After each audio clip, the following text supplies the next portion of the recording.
Welcome to the Inspirational, Informational, and Transparent Aviation Careers Podcast. Today, we answer the question, what was it like to be a flight attendant during the golden age of flying? You know, I've flown with many former TWA flight attendants and found them to be very professional and passionate about their jobs. Now, I've always wondered why, and today I hope I gain some insight into the golden age of flying and possibly inspire you to consider a career as a flight attendant. You know, the authors of True Tales of TWA Flight Attendants, Memoirs and Memories of the Golden Age of Flying are joining me today. Kompare and Stephanie Johnson. I'm excited to listen to their perspective on the world of flying today compared to the golden age of flight. Well, welcome to the show, Kathy and Stephanie. I'm so excited to talk to you folks. Thank you. You know what? Let's get started. I think with Stephanie, we were talking a little bit offline as far as flying and flight attendants. Let's start with the background here as far as the golden age of flying. I think people nowadays, especially some of the younger folks, hear about the golden age. What was it really like back then? Kind of a quick an overview of that. Well, a quick overview. It doesn't even compare to flying today. And you're smiling.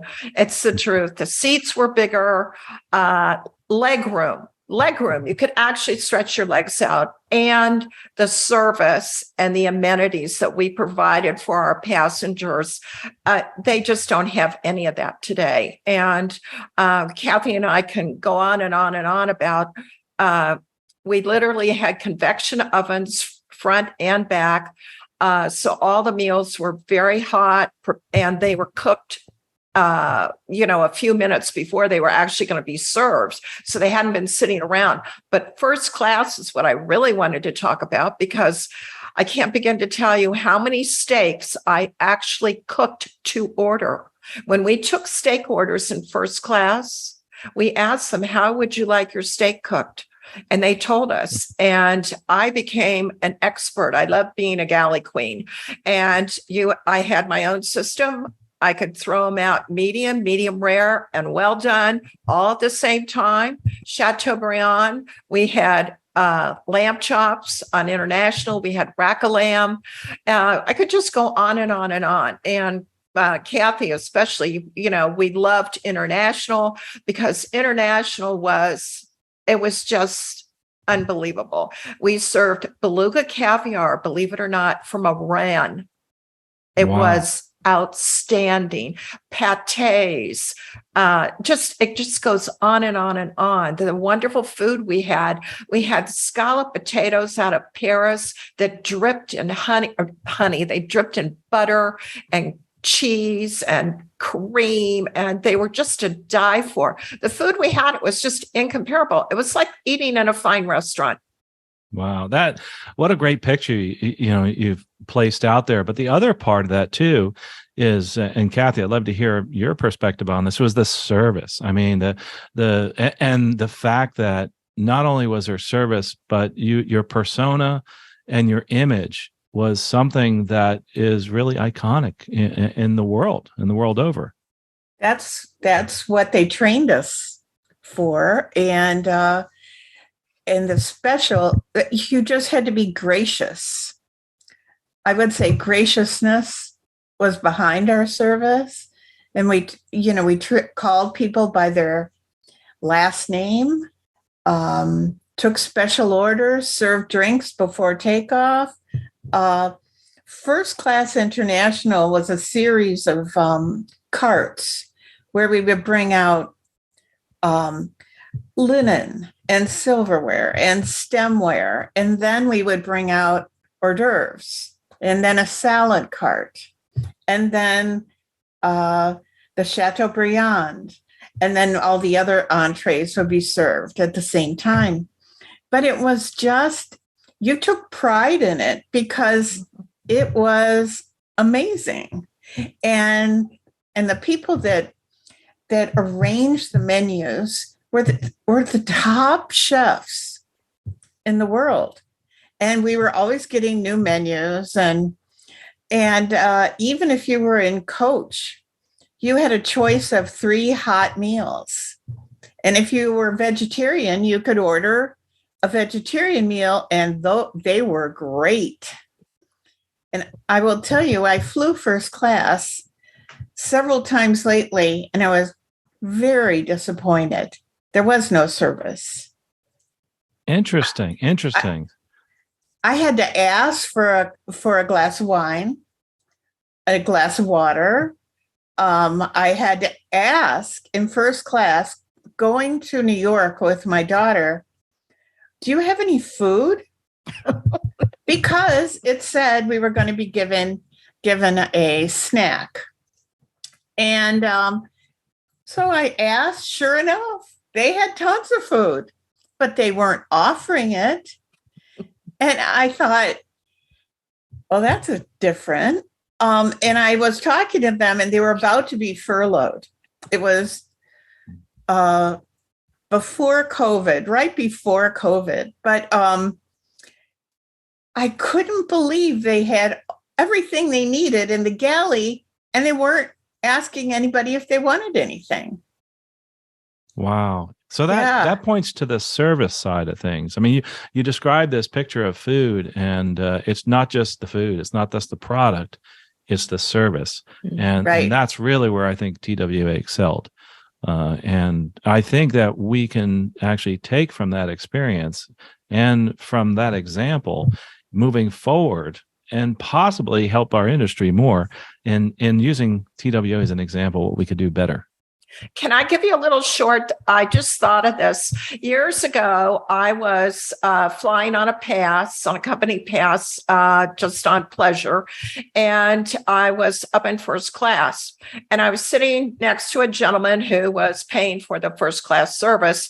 And being a good company employee, I kind of started chatting him up, And the women that were the flight attendants in first class, they put on a show that I said, wow, that, because I loved working that galley and I wanted everything to be spectacular. These two gals just knocked it out of the park. And I'm thinking to myself, the gentleman is sitting here and he has no idea how wonderful this is. He's just taking it all for granted. So I did something a little different. I wrote an accommodation letter for these two flight attendants in first class. And whoever read them, they actually sent it to the president of TWA at the time. And he sent me a letter addressed to me at my home, didn't come, in my company mailbox, thanking me for my comments about these two flight attendants and how to get that type of praise from somebody who is in the industry doing it meant that it was superb, and that he was definitely going to make sure that their accommodation letter and his comments were put in their record. Well, hats off to you for doing that. First of all, that's terrific. I mean, that's and also the fact that they excelled in their service and were able wonderful. To impress you. Yeah, I think I was terrific. Impressed. Yeah, absolutely.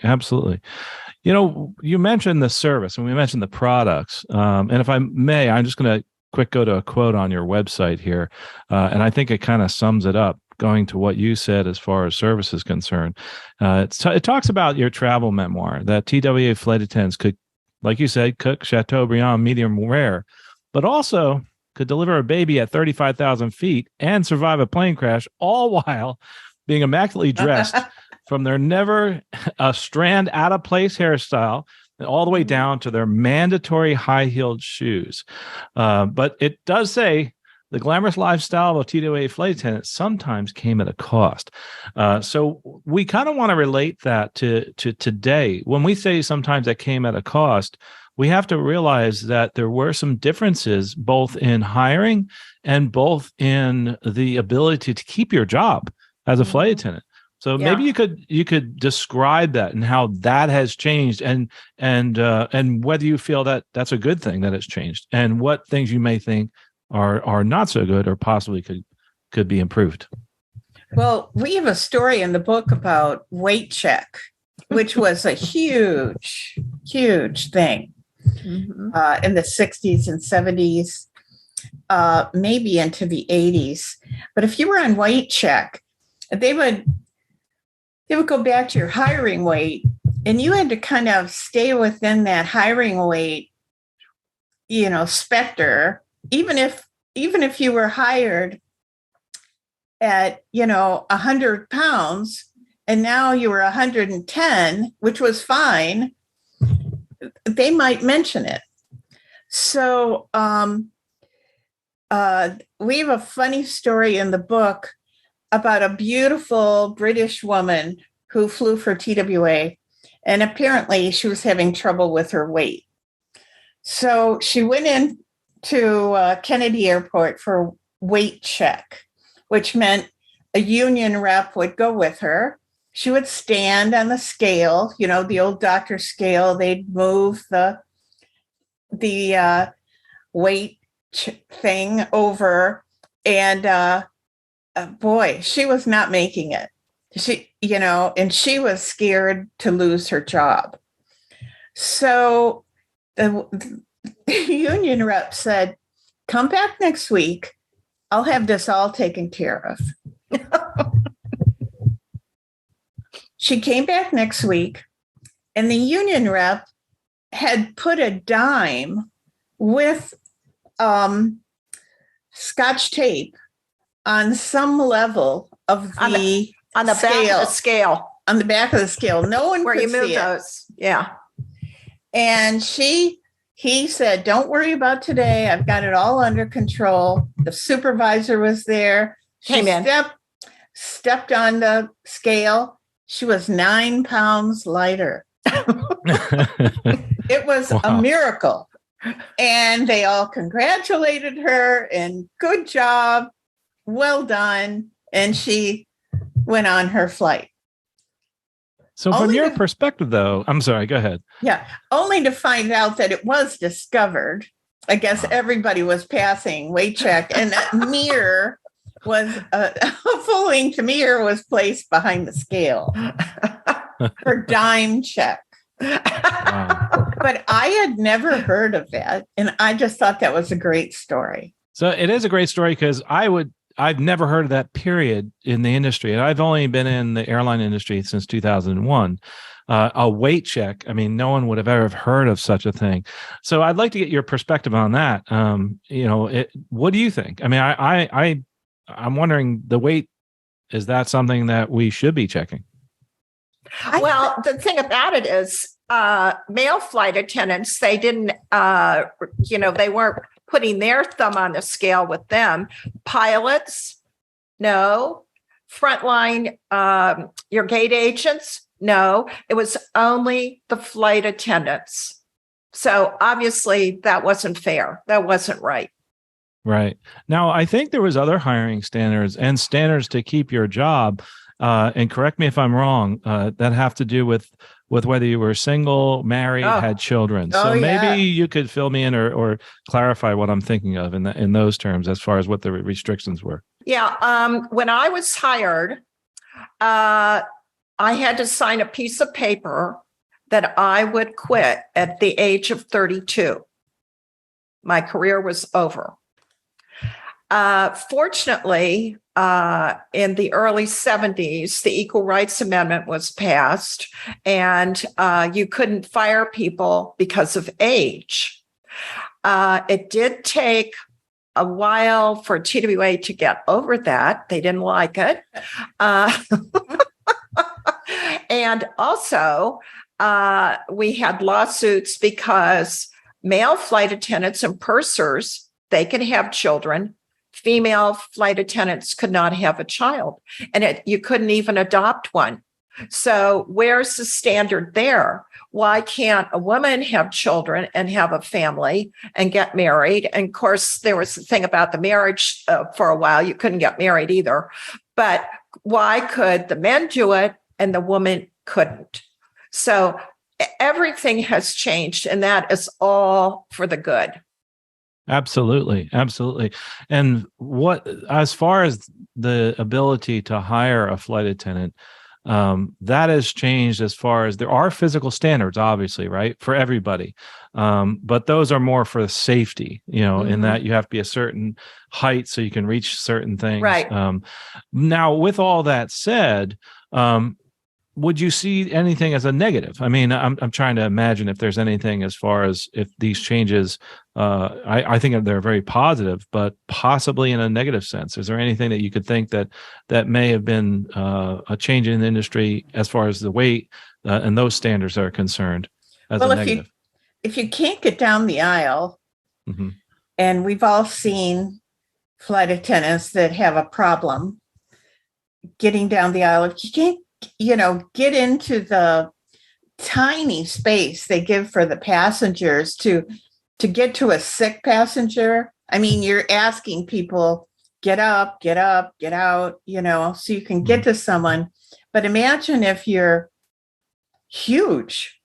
I can see that's a problem. Right. But I don't know that they can address that now. So, but and that's something else. And the reason I'm bringing this up is that, the pilots, they have their specific regulations as far as height, weight. That's not included. It's just the ability to pass a certain medical. We don't have that as for flight attendants, except they kind of do. And that's where you have to be able to get into the jump seat and have to be able to buckle into the jump seat. And there's a reason I'm bringing this up. It's because I think we all think that there are no height and weight standards, et cetera, at the airlines. And you alluded to that as far as, a lot of people being a little bit bigger. If you can fit in the jump seat, you basically can get hired. I mean, there's other standards too. You have to be a certain height to be able to reach certain items, especially in an emergency. But it has more to do with safety now than it does have to do with aesthetic. And people of all different sizes, colors, etc., they can have this aesthetic where it's brought about in a very professional manner. It doesn't matter, what if they fit that one specific size and that one specific size uniform. And I think that, to me, and I'd like to hear your feedback, is a very positive thing, is that we've actually opened this field up to so many different people. Well, that's 100% true. And as my husband and I were discussing right before the show, and this has always been the number one thing, that the reason you have flight attendants on the aircraft is for your safety and to evacuate that aircraft. That's why we're there. And everything that we used to do before, that was just to get people to fly our carrier. It was the service aspect of it and how grand it was or nice it was, et cetera. The flight attendants are great. They're professional, et cetera. But the primary reason we were on that aircraft was to evacuate it. And if there was illness on board, to be able to handle it. And it was kind of interesting. I remember whenever there was a crash somewhere in the United States or the world or something like that, when you were doing the emergency demonstration at the front of the cabin in the O2, or you're on an international flight and you're showing them how to put the life vest on and this type of thing, they were kind of blasé about it. If there was a crash, for weeks afterwards, everyone would be glued and watching you. And then as the memory kind of dimmed, they go back to la-di-da again. And, that's why we were there. Absolutely. To add to that point, I instruct at my airline, and a lot of people don't realize that as pilots, I have to rely on flight attendants for much information, especially when it comes to safety. Just a couple of weeks ago, I actually consulted with some flight attendant instructors concerning some evacuation procedures and certain things about a life raft, et cetera. I think people don't realize that we rely on so many different people to help us, especially the flight attendants, we being everybody at the airline and especially the pilots. The flight attendants have that knowledge, and that knowledge is gained through training, but also some recurrent training and constant evaluation. And I think that's part of the job people don't realize. Maybe you could speak towards that as far as, I know that we do ours about once every year, but you could actually also be checked in route, I guess they call it, throughout the year. So tell us a little bit about that. And maybe if you've seen a change throughout the years as far as the safety procedures and the evaluations. I think the safety procedures have stayed pretty secure. We, of course, went to recurrent training once per year. If we were flying international, we had to swim, we had to climb into a huge raft by ourselves. And if you didn't make it, you're back to domestic. But it was always extremely important.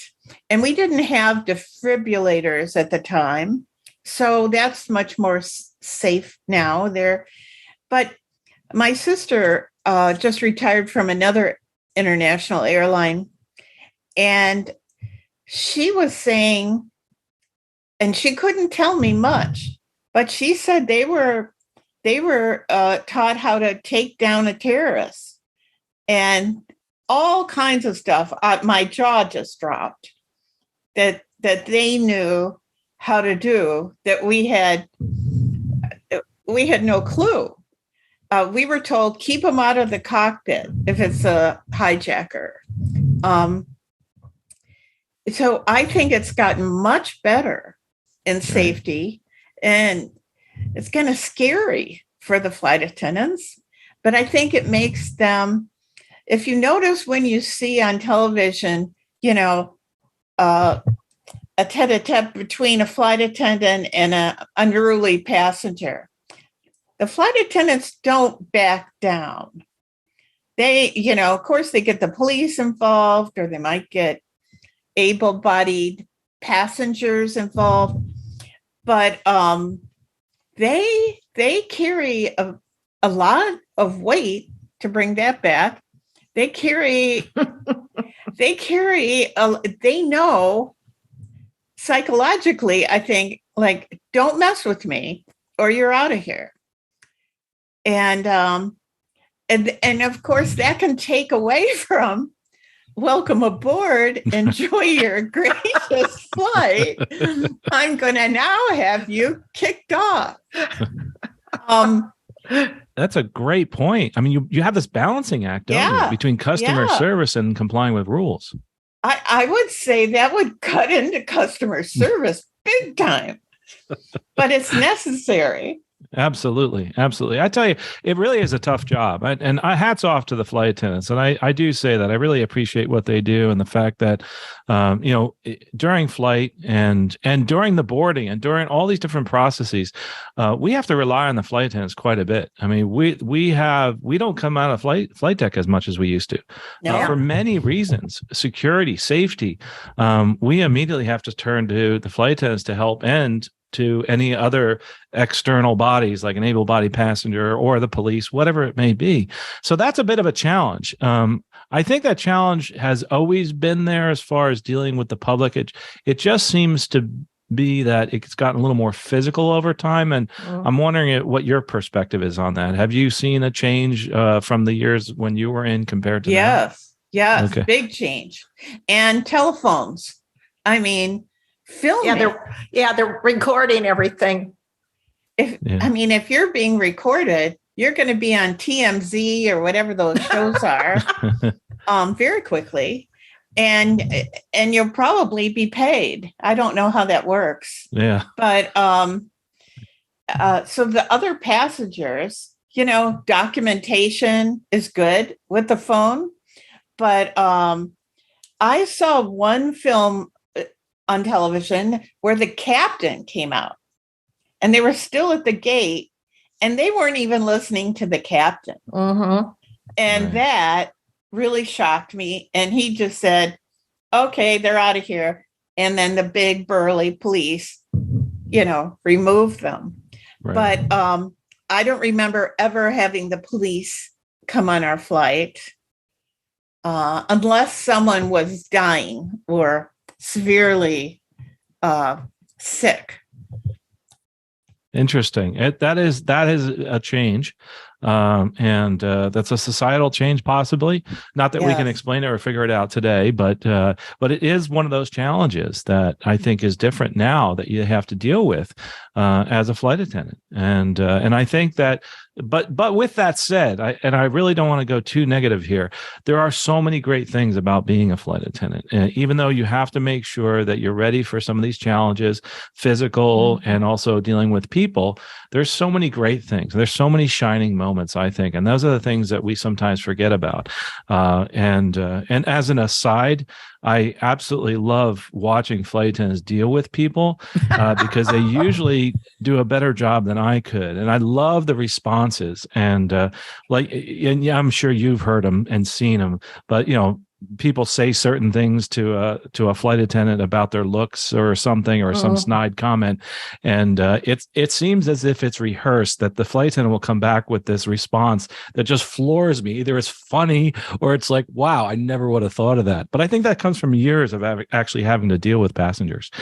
So maybe you even have a story like that.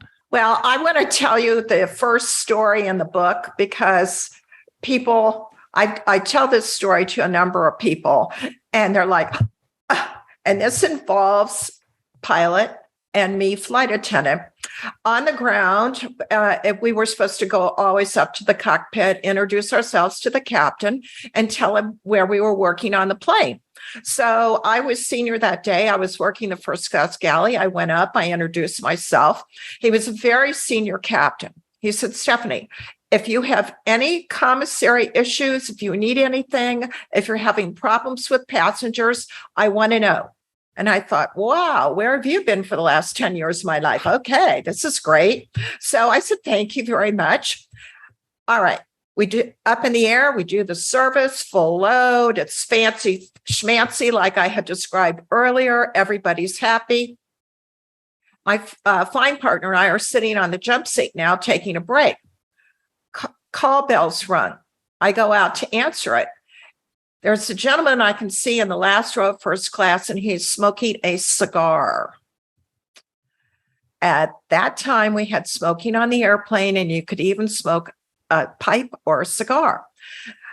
A woman a few rows before him had rung her call bell. I went over, and she said, could you ask the person who's smoking the cigar to put it out? I said, sure. And I'm thinking, yeah, I really want it put out too. So I went back, and this is a little thing that I always told new flight attendants, because predominantly the planes were full of businessmen then, not as many families, except in the summer.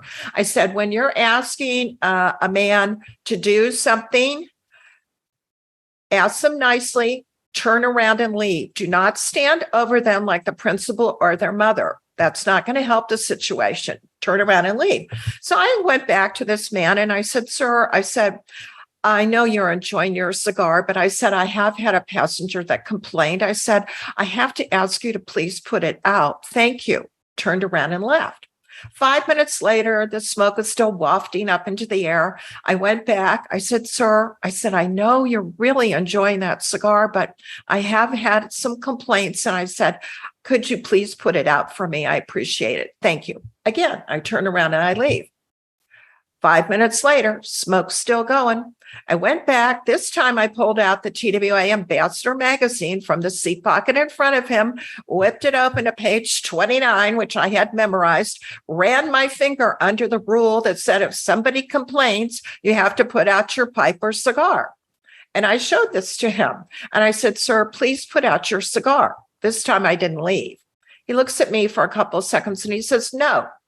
I said, oh, let me understand this correctly. I've come back here 3 times now. I very nicely have asked you to put out the cigar. I've showed you the rule. And I said, and you're telling me, no, you will not put out the cigar? You said, I'm not putting it out. I said, okay, fine. So I turn around and I go up to the cockpit because my captain had told me if I was having an issue, he wanted to know. I went in, I told him, he said, Steph, no problem. I'll be out to take care of it. I said, thank you. He comes out with his hat and his jacket on. And as you well know, with the hat and the jacket, that means business. He goes back to the last row. He says to this gentleman, he said, I'm Captain so-and-so. He said, my lead flight attendant has informed me that she asked you 3 times nicely and has showed you the rules to put out your cigar. He said, I'm the captain. I'm only going to ask you once. Put out your cigar. And the guy's just staring at him. And then he says, no. And the captain says, oh, you're telling me no? And he said, I'm not putting it out. The captain says, okay. Turns around, goes up to the cockpit. You're going to love this, Carl. Comes out with a CO2 fire extinguisher, walks down the aisle, breaks the seal, pulls up the nozzle, and shoom, fires off one at the cigar. And the cigar is covered in white CO2 powder, and that puppy is out. And then he takes the cigar out of the man's hand, and he says, we won't be smoking any cigars now, will we? And turns around and leaves. And as he's walking past the galley, I am trying not to laugh out loud. I have my arms wrapped around my ribs. And he hands me this cigar, and I take it, and he says, throw that away. And he said, and if there's any more cigar smoking, he said, let me know. I thought, okay. Wow. Needless to say, I did not go out in the cabin for a minimum of 10 minutes. That passenger never said a word to me. No other passenger said a word. Nada. As Kathy knows the story very well, she's heard it numerous times. But when I tell people this, their eyeballs fall out of their head and they're going, oh my God, I can't believe he did that. And I'm going, I was there. I saw it. There are it's always makes you speechless because there's on so many levels that's both funny and amazing and would never happen today. Yeah, I know. That's what people say. Yeah. And a couple of reasons. Number one, we can't come out of the cockpit, right? so that would never happen. But the fact that he did that, that's just phenomenal. Hopefully nobody gets the idea to do that. Don't pull out the fire extinguisher or the halon and put out the cigar. Not that we would hear. And that's the other part of this. You would never hear about somebody smoking a cigar on board an aircraft or a cigarette. So many things have changed. As you were going through that, there was just so many emotions and feelings that went through me. And one of them was like, oh my gosh, things have changed dramatically. And oh my gosh, this person really had some gumption to come out of the cockpit. And good, hats off to him. Hats off to the captain. That's kind of captain you want, though. Yeah. And the flight attendant too, like yourself, for doing that and taking the time to go through the whole procedures, et cetera, because that's what you have to do. And that's a great example of how you have to deal with a passenger that's non-compliant, right? That's not complying with the rules and with the flight attendants. And that's, I think, something that we constantly train for. And that's something even today you'll see as a flight attendant training that they'll go through this process. And that's I'm going to use that example. That's a terrific example of a flight attendant and a flight crew and a captain getting together and dealing with a situation in a very unique manner that we could never do again. Oh no, exactly. No. Wow, that's a big change. That's a great story. And by the way, there are so many stories in this book. I didn't get to read the whole thing, but there are so many really cool stories similar to that in the book, True Tales of TWA Flight Attendants. And we should mention, you can find that book at truetalestwa.com if you want to actually read the book, look at the excerpts. And also, one of the really cool things is look at the pictures. If you don't mind, I kind of want to talk a little bit about some of those pictures. There's this really cute picture, and I think it's of Stephanie at 5 years old. And you're actually on the air stair, and it looks, gosh, I can't tell what it is. You tell me, is that a DC-3? Oh, it's gotta be, because I was literally about 5 years old. And my mom and I took my dad to the airport. He was going on a business trip. And believe it or not, it was kind of odd. There was a gentleman there who had been hired to take pictures, and they were going to use them for advertisements, and they had them in big glass boxes on the walls in the airport.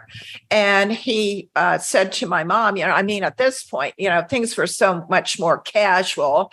Go out on the ramp and, can we take a picture of your daughter on the stairs? And I want to use it. They'll use it for advertising. My mom's like, oh, okay, And a few weeks later, my mom's taking my dad to the airport again, and there's little Stephanie right there in the glass case. And she was, oh, she was a little surprised at that because she had no idea. She obviously, it was, it wasn't, let's put it this way. She wasn't worried that the guy was a weirdo. Right. No, it was a whole different time. That's for sure. But I will say one thing, though. One of the things that excites me the most is when someone comes up and says, hey, can I get a picture in the cockpit? Can I get a picture on the flight deck? Can I get a picture? And can I get some of those wings? I think that's the neatest thing. And, being based in Orlando for a while, I always see them going to Disney. And I think that dream is still alive of becoming a flight attendant or of flying an airplane. And there is another picture in there you have of, I think it was 2 flight attendants in the cockpit that actually weren't flying. But I think one of the things you said is, they could fly today. So that's something else you've seen. And I'm curious as to how many female pilots that you saw while you were flying. None. Wow. I think I might have seen one toward the end of my flying career in 1993, maybe one. So this is what's really changed. As an instructor at an airline, I see females all the time. And that's actually something that has changed dramatically, which is a great thing. I think it's terrific that we see more people doing all these different jobs. The other thing too is that you're seeing more males as flight attendants too. You've seen that change over the years. We're seeing a lot of people from other careers changing into the flight attendant field at an older age. That was something else you couldn't do. We see cops and firemen and EMTs, which make a perfect fit into this field. They've had to deal with people. So, I'm kind of curious, Kathy, as far as, some of the pictures on here that you've enjoyed. I really, some of these really stand out. But one of the things I was wondering is, did you get to interact with some of these, famous people, movie stars, et cetera? Yes. Oh, yes. What are some of the ones, or maybe you could name one that you actually got to meet? Sean Connery. Wow. My favorite. Yeah. He was going to London, first class, charming. And we weren't very full. He was just a dream. And his real name is Thomas. Mm-hmm. He showed me his passport. We became good friends. No, we didn't. No, we didn't. But we were so excited when he got on. But I would say almost everyone I wanted to meet in the old days, I met. It was like manifestation, not money. I could manifest a celebrity all the time. Wow. But, I wanted to meet Jimmy Stewart. I met him, Cary Grant, met him. These were big stars. And anyway, it was always fun. They were very nice. I never had any trouble or curtness from a big celebrity.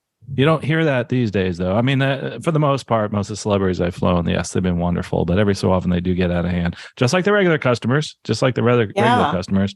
And by the way, Kathy, looking at some of your photos, there is one that I think is just, it says so much about the industry. I see a photo of you earlier, but then I see this photo of you in this outfit and in uniform, the Ralph Lauren uniform. Yes. Which you look great, by the way, in that picture. And it's what has changed over the years as far as the uniforms are concerned. And do you think it's for the better? Oh, it's really for the better. But our best uniforms were always Ralph Lauren, and we never deviated. He gave us $1 million uniform, and that was it.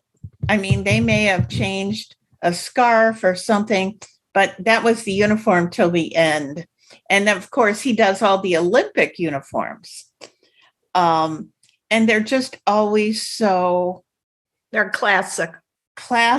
And you were proud to wear it. Mm-hmm. But I had somebody from another airline, retired the other day, say to me, well, our uniforms were from Kohl's.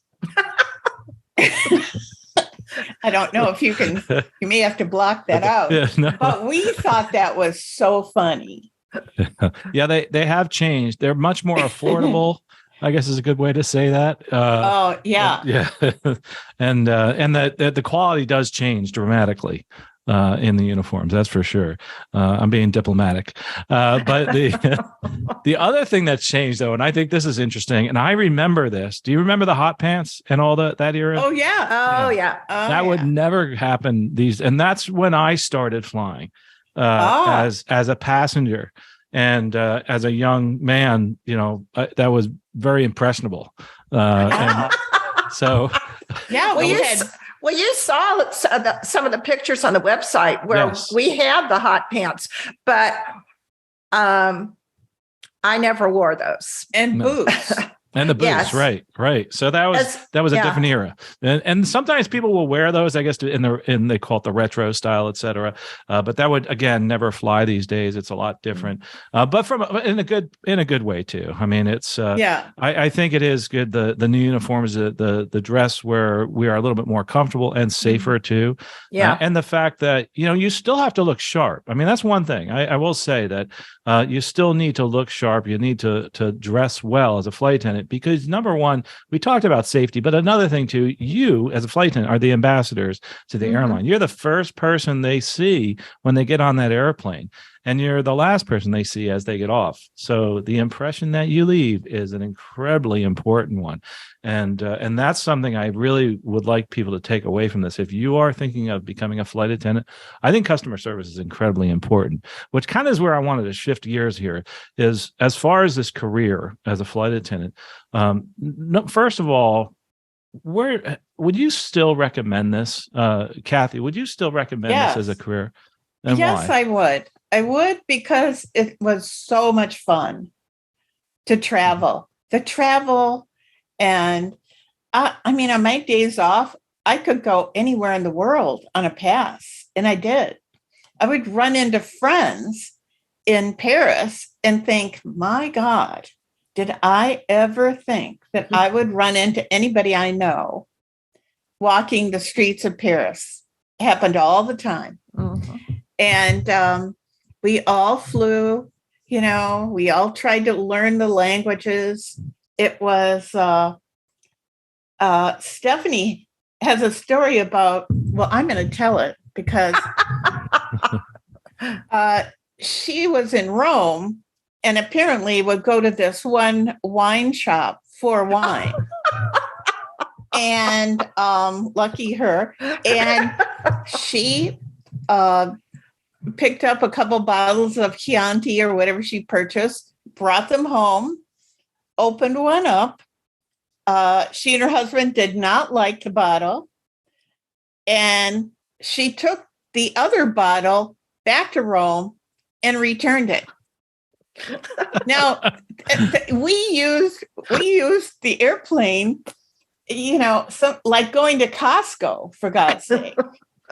It Absolutely. was, I mean, we would buy, I never remember schlepping returns, but it was the principle of the thing. Well, apparently it was, I never would have taken a bottle of wine back, but she also had to take an Italian speaker with her in there to explain what she was trying to do. And he was more than happy to take the bottle back or replace it. But when you think of all the items that we were able to purchase, as the custom agent said, boy, I wish my wife was a TWA flight attendant. You guys get so much for $25. That was our limit, on paying customs. And, at Christmas time, we would come back with all our gifts, groceries that were legal. It was a riot, but the customs guys, they knew, but they didn't care. They didn't care, but they would tease us. You got all this Waterford for $25. Yes, absolutely. So did everybody behind me. It was a sale. Yeah. Yeah. I think you keyed on a great point, though. I mean, it's amazing what you can do. Just, I mean, you could have breakfast in Bonaire, lunch in London, and dinner, say, in Dubai. I mean, it's just phenomenal what you can do and take these gifts from all these different areas and travel the world and interact with people. That's something I don't think many other jobs have. I could just wake up in the morning and say, I want to go see my relatives in Rome.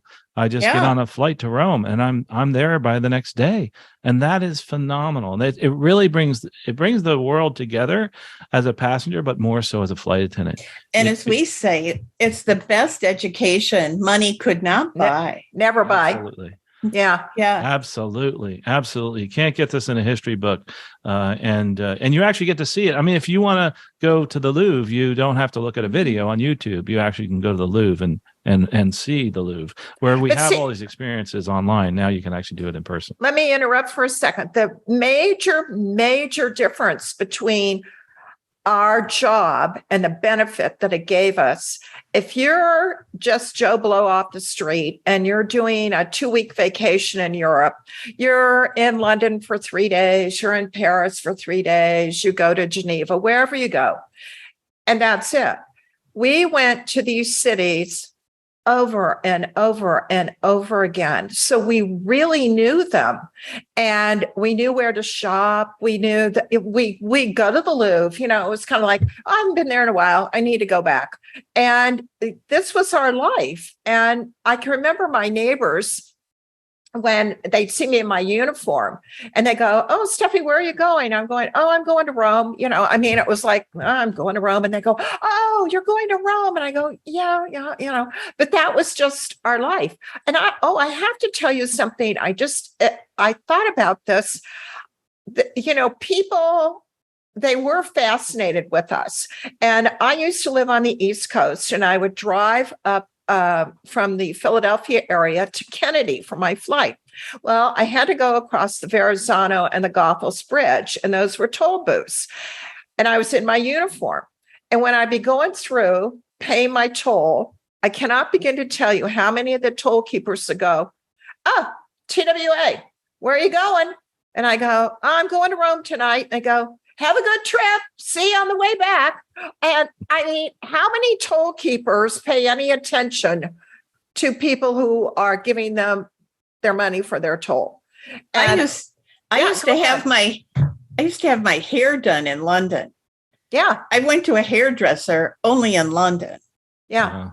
So these are experiences you could never have in another job, or if you do, you are probably one of those. You're living the lifestyle of a rock star or a movie star, but you're doing it on a budget, and you're living just like them, but you're actually able to experience more, I think. Right. Yeah. And I think it's terrific that you become like a local in some places. Like I'm a local in certain places in Aruba. And I think that's really cool. I mean, it's just because of the fact that you go to a certain place over and over. And those are terrific things. We only have a few more minutes. I could talk for hours and hours with you folks. I mean, this has just been absolutely wonderful. And I think, I do have to get, your perspective, Stephanie, as far as would you recommend this as a career? Well, actually, I would.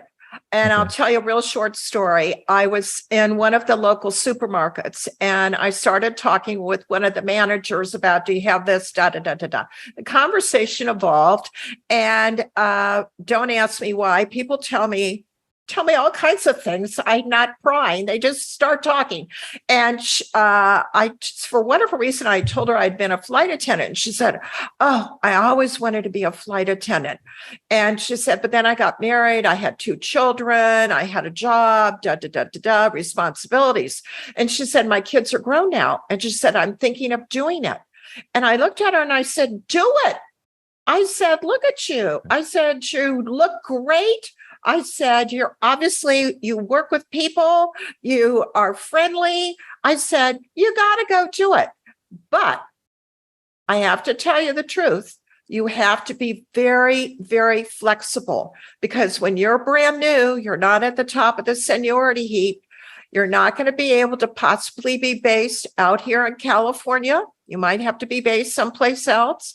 You're not going to be flying the plum trips. You got to work your way up, but you can trade into some of them. I said, so be flexible. But I said, go do it. You'll love it. Absolutely. That's terrific. I mean, and on that note, I think we can kind of sum up and end here, but I really would love to talk to you more. I mean, I'd love to talk to you. Yeah. I mean, this is just these stories are awesome. By the way, if someone's listening right now or watching, feedback at aviationcareerspodcast.com. We will send them along, and both to either one, Kathy, Stephanie, if you have questions for either. But there's another way you can find them, and that's at truetalestwa.com. I have the link in the show notes, and that actually is where you want to go to find out more about the book. It's both on paperback, it's an ebook, and you can find it in all different formats. But it's something I haven't read the whole thing yet, but what I've seen so far has been awesome. And what I think is really good about this book is, it's not just stories. It's actually something that's very relatable. I think a lot of times we sometimes just want to hear the stories, the good, the bad. This kind of gives you a very good overview of the career. This is a careers podcast, but it's also fun. It makes you laugh. It makes it laugh at yourself, and it makes you realize that we've changed over time. But it's also an exciting change. And sometimes we say we wish we could go back to the time when, but I think we have to continue to look forward. And I think that's something that you've actually done in this book so far that I've seen, is you've made us forward looking. And I think that's terrific. And I really appreciate both of you coming here and taking the time to speak with us here, both Kathy and Stephanie. Any parting thoughts, Stephanie, first, before we go, as far as the career is concerned, and if someone's on the fence right now thinking about, should I do this or not? Well, I would say do it. Cool. Very simple. I like that. Just absolutely. do it. And Kathy, what would you say? Definitely do it. Definitely Awesome. do it. No matter what your age. Yeah. You can't go wrong. Try one airline. If that doesn't work, try another. Bingo. I know people that have been through 4 or 5 airlines, but they got hired. Absolutely. Well, this has been terrific. Like I said, I could continue talking to you folks for hours. If you want to ask questions, feedback at aviationcareerspodcast.com. But I think there's something we need to key in on this. And I say that at the end of every show, but they've said it right there. If you're thinking of doing this, do your research, try out an airline, and see if you like it. Most importantly, though, is to not stop, is to continue moving forward. And what I want to leave you with today is, if you're thinking about this as a career, keep doing your research. Keep taking action today to find out if this is what you want to do. But always do this for me. Take one step today to move forward in your career, in your life. Well, again, this is Carl Valer with Aviation Careers Podcast. Please go out to the website. It's truetalestwa.com. It's a wonderful read. So far, I can't wait to finish it. I'm really enjoying it, and we would love to have the two of you back on again, both Kathy and Stephanie. Thanks so much for being here, Kathy and Stephanie. You're welcome. Thank you. We'd love to come back. Yeah, thanks. Well, folks, we'll talk to you next episode, and don't forget to take one step today to move forward in your career and in your life.